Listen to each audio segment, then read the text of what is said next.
ওকে সম্মানিত আশিক রাসূল ভাইরা, সৃষ্টির আদি থেকে মহামারীর যারা ধারক বাহক, নবুয়তের যুগে তারা নবীর রাসূল, বিলায়েতের যুগে তারা নায়েবে রাসূল তথা আল্লাহর ওলি বন্ধুগণ, তাদের মাধ্যমে অসংখ্য অলৌকিক ঘটনা সংঘটিত হয়ে থাকে। নবুয়তের যুগে অলৌকিক ঘটনাগুলিকে বলা হয় মুজিজা, এই বিলায়েতের যুগে অলৌকিক ঘটনাগুলিকে বলা হয় অলৌকিক কারামত। আমাদের মহান মুর্শিদ কিবলা জানের মাধ্যমে অসংখ্য অলৌকিক ঘটনা ঘটেছে। তার মধ্য থেকে আমি দু একটি ঘটনা আপনাদের সামনে পেশ করছি।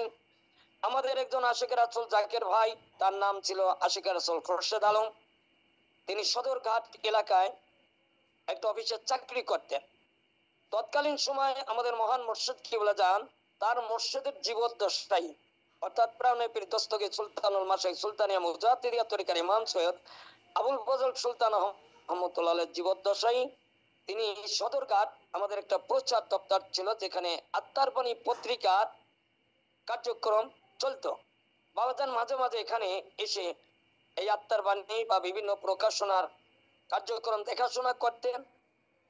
তো এই কারণে আমাদের খোরশেদ ভাই, খোরশেদ আলম ভাই, তিনি দয়াল বাবাজানকে তার বাসায় দাওয়াত করেন। দয়াল বাবাজান দয়া করে দাওয়াত কবুল করেছেন। খোরশেদ ভাই ওই দিন বাবাজান যেহেতু বাসা আসবেন, বাজার করে তিনি অফিসে চলে গেছেন। তার স্ত্রীকে বলেছেন তুমি রান্না করে পাকশাক করে তৈরি করে রাখবা। কিন্তু হঠাৎ করে দেখা গেল তাদের বাসার এক পুত্র সন্তান, ছোট শিশু বাচ্চা, তার শিশু ডায়রিয়া হয়েছে, বমি এবং পায়খানা শুরু হয়ে গেছে। তখন উপায়হীন হয়ে আমাদের খোরশেদ আলম ভাইয়ের স্ত্রী, তিনি তার বাচ্চাকে নিয়ে হাসপাতালে যাবেন, রিকশায় উঠবেন। এমন সময় একজন হুজুর এসে সামনে দাঁড়িয়েছেন, বলতেছেন মা তুমি কোথায় যাচ্ছ? বললে আমি হাসপাতালে যাচ্ছি, আমার বাচ্চা শিশু ডায়রিয়া হয়েছে। তো ওই হুজুর বলতেছেন তোমাদের বাসায় না আজকে একজন মেহমান আসবে? বলেছি তা তুমি হাসপাতালে গেলে এই মেহমানের জন্য খানা জোগাড় করবে কিভাবে? তুমি এক গ্লাস পানি বাসা থেকে নিয়ে আসুন, করে দেই। তো উনি এক গ্লাস পানি নিয়ে আসছে। তা ওই আগন্তক হুজুর, উনি তো আর চেনে না, তো ওই পানি পরে দিচ্ছে, পানি ফুদিয়ে দিচ্ছে। তখন উনি আর হাসপাতালে না গিয়ে বাসায় গিয়ে বাচ্চাকে ওই পানি পান করাইছে, পরে তার বাচ্চা সুস্থ হয়ে গেছে। এরপরে উনি যথারীতি পাকশাক করে রেডি হয়েছেন। আমাদের মহান মুর্শিদ কিবলা জান যথাসময় ওই বাসায় উপস্থিত হয়েছেন। তার আগেই খোরশেদ ভাই অফিস থেকে বাসায় এসে উপস্থিত হয়েছে। এখন বাবাজান ওই বাসায় উপস্থিত হয়ে বসে আছেন। ওই ওয়ালের দরজার ফাঁক দিয়ে বাবাজানকে দেখে ওই জাকের বোন মানে চোখের পানি ছেড়ে দিয়ে কান্নাকাটি করছে। তখন খোরশেদ ভাই বলছেন তুমি কাঁদছো কেন? তখন উনি বলে যে তুমি জানো আমাদের বাসায় কি ঘটনা ঘটেছে? তখন তার যে বাচ্চা, যে শিশু ডায়রিয়া হয়েছে ওই ঘটনা বলছে। একজন হুজুর আছে পানি পড়া দিল, পানি পড়ে দিলেন, সে পানি পান করার পরে তার বাচ্চা ভালো হয়ে গেল এবং তিনি পাকশাক করলেন। বলে ইনিতে এই হুজুরই তো আসছিলেন। অর্থাৎ আমাদের মহান মুর্শিদ কিবলা জান খোরশেদ ভাইয়ের স্ত্রীকে পানি পড়া দিয়ে তাকে হাসপাতাল থেকে যাওয়া বন্ধ করে ওখানে তিনি ঘটনা ঘটালেন। তখন কিন্তু ইমাম শাহ চন্দ্রপুরী রহমতুল্লাহ জাহিরিতে আছেন। তখন থেকেই কিন্তু দয়াল বাবাজানের অলৌকিক কারামাত শুরু হয়ে গেছে। এই প্রচার দপ্তরে থাকতেই বাবাজানের কাছে যখন এই ঘটনা প্রকাশ হয়ে গেল, তখন আশেপাশে চাকেরা বিপদে পড়ে ছুটে আসতেন বাবাজানের কাছে এই পানি পড়া নিতে। তখন বাবাজান দেখলেন তো আমার তো কাজে ব্যাঘাত ঘটছে, এভাবে যদি চতুর্দিক থেকে পানি পড়া নিতে আসে তাহলে আমি কাজকর্ম কিভাবে করব। তখন বাবাজান এক পর্যায়ে বললেন আমার এই আত্মার বাণী চুবাইয়া পানি নিয়ে যান। বাবাজান নিজে প্রথমে আত্মার বাণী চুবাই পানি দিলেন। এই যে শুরু হলো আত্মার বাণী চুবানো, মানে কারামত ওইখান থেকে কিন্তু শুরু হলো। এর আগে কিন্তু এই আত্মার বাণীর কারামতটা ছিল না। আরেকটি ঘটনা আমাদের ফরিদগঞ্জের অ্যাডভোকেট আব্দুল মতিন সাহেব, যারা চাঁদপুরে ভাইরা আছেন চিনবেন, উনি কিন্তু নাই, উনি ইন্তেকাল করেছেন। তা বর্তমান চাঁদপুর শহরে কিন্তু ওনার বাড়ি আছে। তা ওনার স্ত্রী, তিনিও আশিকা রাসূল জাকের বোন ছিলেন। দরবারে আসছিলেন। দরবার থেকে যখন উনি যে বাসে গিয়ে নেমে ওনার শহরের বাড়িতে যাইবেন, রিক্সায় উঠছেন। ওনার সঙ্গে স্বর্ণের অলংকার টাকা পয়সা ছিল, কিন্তু রিক্সাওয়ালা ছিল একটা বদমাইশ। সে কিন্তু ওনার এই স্বর্ণ অলংকার বা এগুলি যা আছে সঙ্গে, এগুলি ছিনতাই করার জন্য একটা মানে মন কি করে, মানে একটা দূর অভিসন্ধি করে একে অন্য জায়গা নিয়ে যাচ্ছে। এখন আমাদের ওই আশেকের রাসূল বোন মনে করতে চিন্তা করেন কি আমার বাসা যাইতে তো ব্রিজ পার হইতে হয় না, এই ব্রিজের উপরে নিয়ে আসলো কেন? এমন সময় ওই আশেকের রাসূল বোন দেখেন যে দয়াল বাবাজান সামনে হাজির হয়ে গেছেন, পড়ুন সুবহানাল্লাহ। তখন রিক্সাওয়ালাকে থামাইয়া ওই রিক্সা থেকে ওই বোনকে নামাইয়া অন্য রিক্সা ভাড়া করে তারপরে বাসায় পাঠিয়ে দিলেন। এরকম অসংখ্য ঘটনা আমাদের মহান মুর্শিদ কেবলাজানের মাধ্যমে ঘটেছে। এখন সেই নূরে মোহাম্মদী ধারক ও বাহক এবং আমাদের মহান মুর্শিদ কেবলাজানের সুযোগ্য উত্তরসূরি মহান ইমাম মোহাম্মদ ইসলামের নেতৃত্ব প্রদানকারী মহামানব ইমাম প্রফেসর ডক্টর কুদরতে খোদা মাদ্দাজুল হুজুরের মাধ্যমে অসংখ্য কারামত চতুর্দিকে শুরু হয়ে গেছে। আমার মনে আছে বাবাজান চন্দ্রপাড়া থেকে যখন ঢাকাতে আসলেন তখন এইভাবে চতুর্দিক থেকে কারামত শুরু হয়ে গেছিল। এর একমাত্র কারণ রব্বুল আলামিন চান না যে তার বান্দাগুলি জাহান্নামে যাক। কি বলেন, চান? কারণ যারা ইমাম শাহ চন্দ্রপুরী রহমতুল্লাহর কাছে তরিকা গ্রহণ করেছিলেন ওই লোকগুলি যাতে জাহান্নামে না হয় আল্লাহ চেষ্টা করেছেন। এই কারণে আমাদের মহান মুর্শিদ কিবলাদের মাধ্যমে অসংখ্য কারামত সংগঠিত হয়েছে। বর্তমানে আমাদের মহান মুর্শিদ কিবলাদের যে 3 কোটি আশিকের রাসূল যাকে ভক্ত রেখে গেছেন এরা যাতে জাহান্নামে না যায়, এই কারণে মহান রব্বুল আলামিন তার বন্ধুর মাধ্যমে অসংখ্য অলৌকিক কারামত চতুর্দিকে শুরু হয়ে গেছে। এই কারামত দেখে যেন আশিকের রাসূলেরা বোঝে না বর্তমান নূরে মোহাম্মদী ধারক ও বাহক কে এবং আমাদের মহান মুর্শিদ কেবলাজান কার মাঝে অবস্থান করছে। ভাইরা আমার, আমাদের একজন আশিকের রাসূল জাকের ভাই, ওনার নাম আশিকের রাসূল সোহেল সর্দার। ওনাদের অরিজিনাল বাড়ি ছিল পটুয়াখালী, আপনার বাকেরগঞ্জ নদীতে বাড়িঘর ভেঙে গেছে। এখন উত্তর বাড্ডা সাদার কোলে ওনারা বসবাস করেন। উনি বলেন আমি একদিকে বাউল শিল্পী, অন্যদিকে ছবি সম্রাট শাহ দেওয়ানবাগী দয়াল বাজন ভক্ত আশিকের রাসূল। কিন্তু উনি বর্তমানে প্যারালাইসিস রোগী। উনি বর্তমানে কি প্যারালাইসিস। উনি বলেন যে আমার এই দুর্দশার জন্য আমি নিজেই দায়ী। উনি বলেন আমার মধ্যে দুইটা মস্ত বড় ভুল ছিল। একটা হলো যেহেতু উনি বাউল শিল্পী তো ওনার সঙ্গীতের নিয়ে আড্ডা করতেন, ওই যে আড্ডার মজলিসে বসে উনি মদ পান করতেন, পড়ুন নাউজুবিল্লাহ। আর একটি কাজ ছিল তার বড় মস্ত বড় ভুল। তিনি বলেন আমি যেহেতু বাড্ডা এলাকায় থাকি এই জন্য আমি যাদের সঙ্গে উঠা বসা করি তারা দয়াল মহান ইমাম দয়াল কুদরতে খোদা চরম বিরোধিতা এবং সমালোচনা করে থাকে। কোনটার পবিত্র ওসিয়ত না মানিয়ে।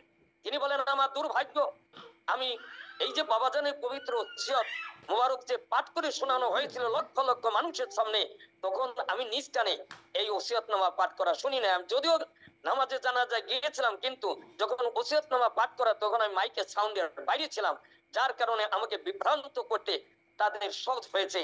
তাদের সমালোচনার মুখে আমি দয়াল মেজুদুরকে পছন্দ করতাম না।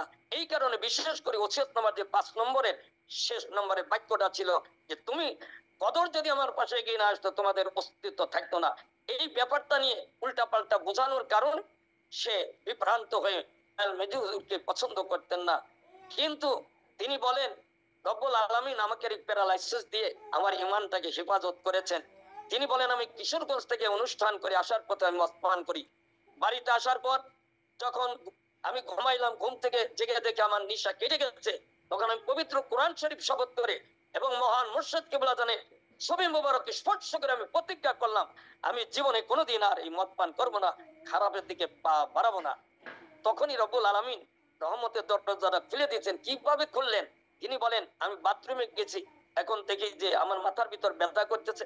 আমার স্ত্রীকে বললাম তুমি ওষুধের দোকান থেকে আমার মাথার ব্যথার জন্য একটু ওষুধ নিয়ে আসো। এমন সময় আমি বাথরুমে গেছি, দেখি যে আমি পানি খরচ করতে পারি না, বাম হাত অবশ হয়ে গেছে। উনি বুঝতেছেন যে আমার প্যারালাইসিসের লক্ষণ হয়ে গেছে। এর মধ্যে উনি বের হলেন, ওনার স্ত্রী এসে বলল যে ডাক্তার তো ঔষধ দিল না, আমি ঔষধ দেবে না। তখন উনি বললেন ঠিক আছে তুমি দরজা তালা মেরে আসো আমি যাই। কিছু দূর যাওয়ার পরে উনি ঘুরিয়ে পড়ে গেলেন। উনি বলেন আমার এতটুকু খেয়াল আছে 3 জন লোক আমাকে ধরে রিক্সায় করে হাসপাতালে পাঠায় দেয়। ওনাকে নিউরো হাসপাতালে ভর্তি করা হয়। সেখানে 13 দিন উনি অজ্ঞান অবস্থায় ছিলেন। তিনি বলেন এই 13 দিনের মধ্যে বাইরের জগতের কোনো শব্দ আমার কানে প্রবেশ করে নেই, তবে আমি বুঝতাম যে আমি অসহায় অবস্থা আছি, অজ্ঞান অবস্থা আছে। তিনি বলেন আমি দুরুদে মাহাদীপ পড়ছি, বাবাজানকে স্মরণ করছি, কিন্তু কাজ হচ্ছে না। কাজ হচ্ছে না মানে আসল জায়গাতে উনি নক করতে পারছে না। এক পর্যায়ে গিয়ে উনি বললেন, উনি মনে মনে বললেন যে আয় আল্লাহ আমি তো দয়াল মেজু হুজুরকে পছন্দ করি না, ওইখানে যদি আমার কোনো ভুল হয়ে থাকে তাহলে তুমি ক্ষমা করে দাও দয়াল বাবাজানের ওসিলায়। দয়াল বাবাজানের ওসিলা ধরেই তিনি ক্ষমা চাইলেন যে আমি দয়াল মেজু হুজুরকে যে পছন্দ করি না, এই কারণে যদি আমার কোনো অপরাধ হয় তা তুমি ক্ষমা করে দাও। সাথে সাথে উনি দেখতে পাইলেন দয়াল বাবাজান এবং মহান ইমাম দুইজনে ওনার রুমের মধ্যে প্রবেশ করলেন এবং মহান ইমাম ওনার খাটের উপরে বসে ওনার মাথা এনে ওনার রান মোবারকের উপরে রেখে ওনার ঘাড়ের ভিতরে পুষা দিলেন। উনি বলেন ডাক্তার যে ঘাড়ের রগ, দুইটা রগ শুকাইয়া একসঙ্গে মিশে যাওয়ার কারণে ওনার এই স্ট্রোক হয়েছে।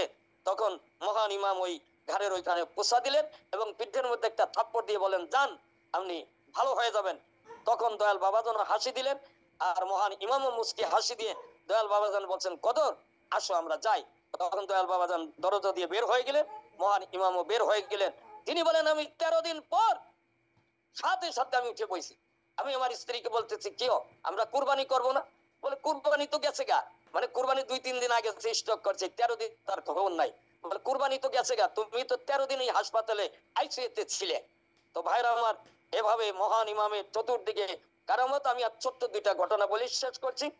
আমি এই যে ঈদের দিন, এই গত ঈদের দিন মহান ইমামের সঙ্গে আমি ঈদের নামাজ পড়ে বাড়ির দিকে রওনা দিলাম, কারণ আমি জানি ঈদের আগের দিন গাড়ি ভাড়া অনেক প্রচুর। তা আমি মহান ইমামের সঙ্গে ঈদের জামাতটাও পারবো, আমি কম ভাড়ায় বাড়ি যাবো। যাত্রা বাড়ি গেছি, এখন বাঙ্গা পর্যন্ত চাই 500 টাকা, যেখানে ভাড়া হলো 150 টাকা, আমার কাছে যায় 500। সর্বনাশ! আমি চক্ষু বন্ধ করে দয়াল কুদরতে খোদাকে আমি স্মরণ করলাম। এর ভিতরে দেখি যে একটা বাস এসে বলতেছে যে 5-4 200 টাকা। আমি চিন্তা করলাম 5-4 পর্যন্ত যাই। এখন 5-4 গিয়ে সবাই নামিয়ে গেছে, কয়েকজন যাত্রী বসে রয়েছে। এখন বাস ওইদিকে যায়, কোথায় যায়? ভাঙ্গা। অর্থাৎ আমি 200 টাকা ভাঙ্গা গেলাম, যেখানে 500 টাকা লাগবে।